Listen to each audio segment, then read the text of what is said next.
Assalamualaikum warahmatullahi wabarakatuh. Alhamdulillah Rabbil Alamin. Wassalatu wassalamu ala Rasulillah wa ala alihi wa ashabihi ajma'in. Baik, pada malam hari ini kita akan melanjutkan edisi Jabal Nur Podcast. Alhamdulillah kita masih diberikan kesempatan. Adapun bintang tamu yang kita undang pada malam hari ini adalah anggota Orsimja dari bagian ibadah. Baik, perkenalkan, nama saya Kistul Hakam. Saya sebagai host pada malam hari ini. Baik, yang kita undang pada malam ini adalah anggota Orsimja dari bagian ibadah. Alangkah baiknya kita mengenal siapakah mereka. Baik, Aki memperkenalkan diri. Nama saya Faisal Khalidi. Saya menjabat sebagai ketua ibadah dan saya memiliki 3 anggota, yaitu Aki Nazri Al-Habibi yang berada di sisi kanan saya, dan Aki Said Muhammad Ghazi Al-Kaf, dan satu lagi bernama Aki Muhammad Rajub. Berarti dari bagian ibadah memiliki 3 anggota. Antum selama menjabat pasti antum memiliki program kerja dalam melancarkan kegiatan ibadahnya santri, baik itu untuk salat berjamaah ataupun itu pengulangan ataupun pembacaan Quran. Untuk selama antum menjabat, apa sih proker dari bagian ibadah? Proker bagian ibadah sendiri itu proker harian, yaitu menjaga solat jamaah santri, dan proker bulanan, proker mingguan, yaitu selalu membaca Al-Quran, baik itu dari surah Al-Kahfi sampai surat ayat pendek dan Al-Baqarah seperti biasanya. Kalau proker bulanan itu kami akan membuka buka puasa bersama tiap bulan-bulan besar, Misal seperti pada Muharram gitu. Ya, seperti Muharram. Dan proker tahunan itu kami akan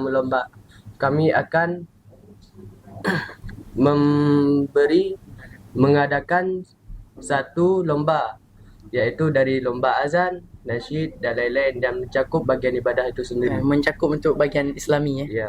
Baik, untuk di bagian ibadah ini pastinya kita mengatur santri itu dalam berjamaah agar tertib, santri itu agar bisa membaca Quran. Yang paling utama kita ini berbaur dengan santri yang kayak mana yang kita tahu, santri ini enggak semua santri itu patuh terhadap peraturan.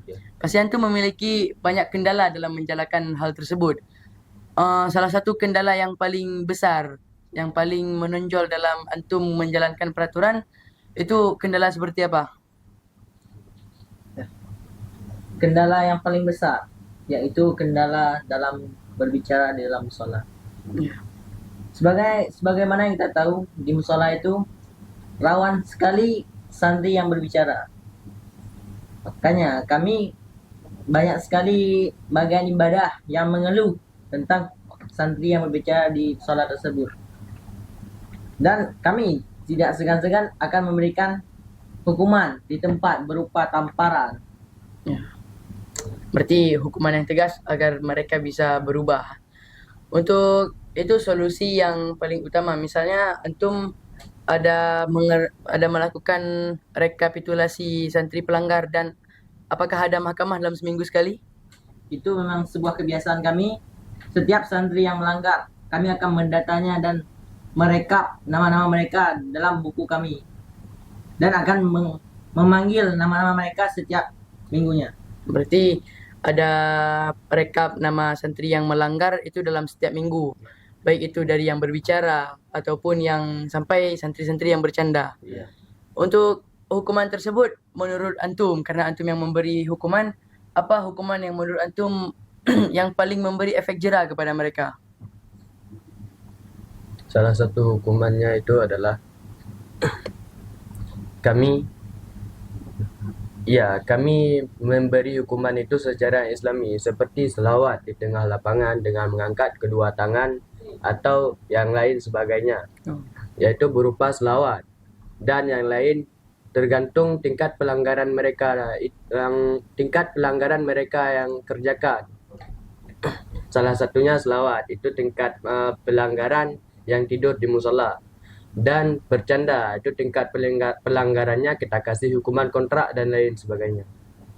Untuk hal tersebut, jika santri-santri ini terus-menerus melanggar, antum apakah hanya sekedar memberikan hukuman dalam seminggu sekali, apakah misal memang dia dalam 3 hari berturut-turut antum lihat dia memang bersalah, apakah antum akan memanggil dia secara pribadi untuk memberikan pengarahan atau hanya sekedar dalam mahkamah seminggu sekali? Enggak, kami akan memanggil nama-nama orang yang sering masuk mahkamah itu. Kami akan memberi nasihat dan peringatan. Kalau dia melakukan dan mengulangi pelanggaran itu kembali, kami akan memberinya kepada pembina kami, pembina bagian ibadah, yaitu Ustaz Mahdi sendiri. Ya, berarti kalau dari bagian ibadah ini banyak kendala karena kita ini berbaur dengan santri sendiri. Ya. Dan habis itu kalau dalam bagian ibadah banyak yang dilanggar oleh santri, baik itu bercanda, berbicara, tidur, hingga banyaklah hal-hal yang membuat antum jengkel pastinya ketika antum mengontrol mereka. Benar itu. Untuk yang terakhir, agar apa pesan dari antum agar santri-santri ini bisa patuh kepada peraturan yang khususnya untuk bagian ibadah sendiri?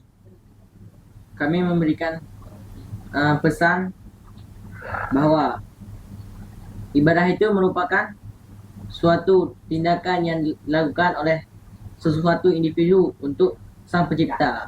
Jadi berbuatlah sebaik mungkin, jangan melanggar, dan taatlah pada solat. Berarti jangan pernah meremehkan ibadah. Oke, baik. Terima kasih udah berhadir pada malam ini. Dan mungkin hanya ini yang dapat kami sampaikan. Assalamualaikum warahmatullahi wabarakatuh. Wah.